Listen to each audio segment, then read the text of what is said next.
శ్రీమాత్రే నమః. కాలసర్ప దోషంతో బాధపడుతున్నారా? రాహు గ్రహ దోషంతో బాధపడుతున్నారా? కేతు గ్రహ దోషంతో బాధపడుతున్నారా? అలాగే అష్టమ శని, అర్ధాష్టమ శని, ఈ విధమైన శనిగ్రహ దోషాలతో బాధపడుతున్నారా?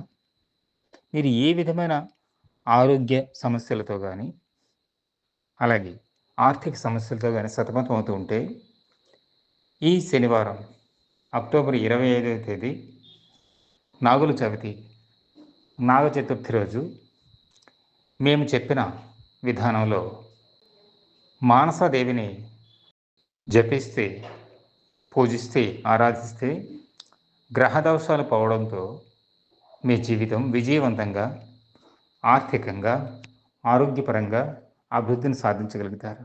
ఇంకా వివాహంలో ఆలస్యమవుతుందా? సంతానంలో ఆలస్యమవుతుందా? సంతాన సమస్యలు, దాంపత్య సమస్యలతో బాధపడుతున్నారా? అయితే మానసాదేవిని స్మరించండి. మానసాదేవి ఆరాధన వలన తొలగని సమస్య అంటూ ఉండదు. సో, భక్తి, శ్రద్ధ, విశ్వాసాలతో గనక మీరు మానసాదేవిని ఆరాధన చేస్తే మీ జీవితంలో